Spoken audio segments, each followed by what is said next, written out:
Well, hello everyone. Today we're in the shop and we're working on an M4 bayonet that has been converted to a combat knife. And over the years the sheave went bad on him and other things. And I've been asked if I would try to restore it as much as possible. So you're going to see me doing a lot of sanding and moving things around and different type sandpapers. And hope you follow along in it. So right now, I'm sanding off the back of the pommel and all, and I'm trying to figure out how to get that thing off, but I gave up on it and decided just to clean it all up, because I don't want to damage it. I mean, this thing has been in the Gulf War, and I do mean in the Gulf War.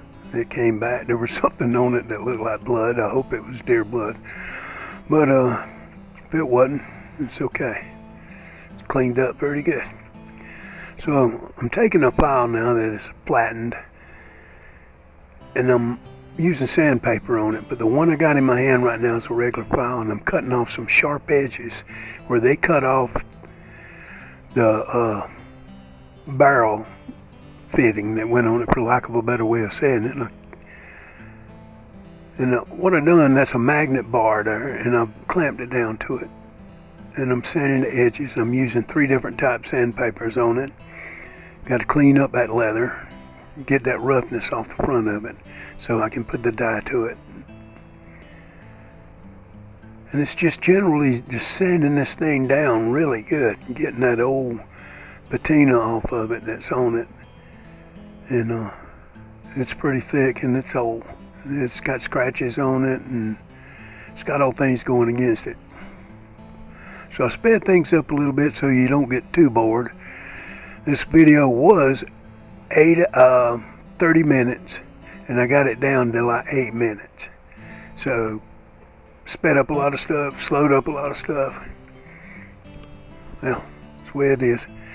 So here you're going to see me putting the dye on the handle. The first coat, I did 3 coats of this. I use a brush so it holds a lot of it. And I start filling in the holes first, the grooves in the handle. And all them little bitty holes it's got a lot of them. It's old. So as I spin it around there and I'm looking at it and I'm trying to figure out what's the best way of doing it. And the best way of doing it is what I'm doing. That's just filling up the brush and packing it in the hole.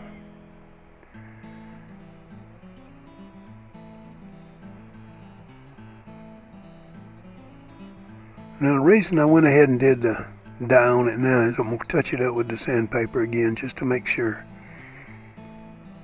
And you can see here where I'm using alcohol to clean up the metal now. The first coats and all of the handle's been done, so we got to let a lot of that just soak in till we get it all set up. And then once it's set up and blued, I'll work on that handle again. We still got to put oil and dye on it. Well, an oil dye mixture is what it is. Now let that dry a few minutes.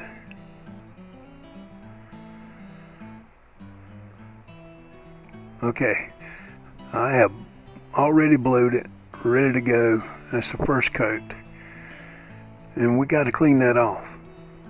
You put the first coat on it, you clean it down, you wet it down, you heat it up, you put more on it, you sand it some more, and then you put the last coat on it. And this is the last coat. I'm cleaning up stuff, wiping it with the rag, and I'm going to have to clean it with steel wool.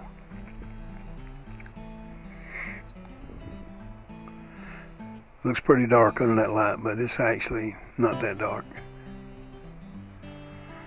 That's got to be cleaned off, because if you don't, it's going to mess it up.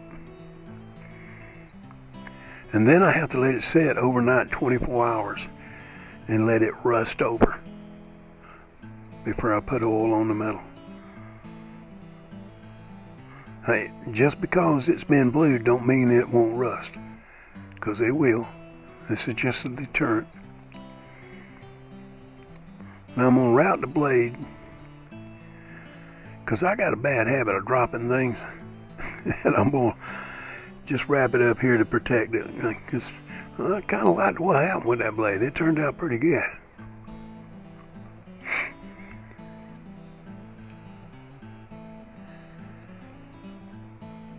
Come on, fingers, grab that tape.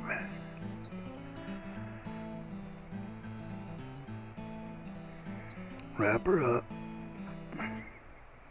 Come on, Butterfingers. Alright, now here we're going to put some shoe dye on it, black shoe dye. And the reason for that is shoe dye actually is a better protectant than some of the fancy stuff that's out there. Now I'm going to put it on good and thick. Get it down inside them holes. Now you see how I went sideways and then I went up and down the handle? That peels some of the polish off into those holes. Now what you don't see in this video is me taking a Q-tip and going through those holes and get those grooves in it and cleaning them out and polishing them. Now the brush is going to go down inside those grooves and give me a good wax coating on it. That's all shoe polish is anyway.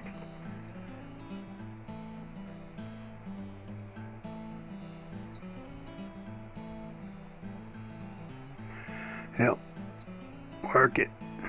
Wipe it clean. Start over. I actually did that 3 times. Now we're applying oil and dye. It's in that bottle you see there. There's a combination of it. Put a good coat on it, let it dry, put another coat on it, let it dry, put another coat on it, let it dry, but I'm only going to show you one. Yeah, you'd get bored to death if I did.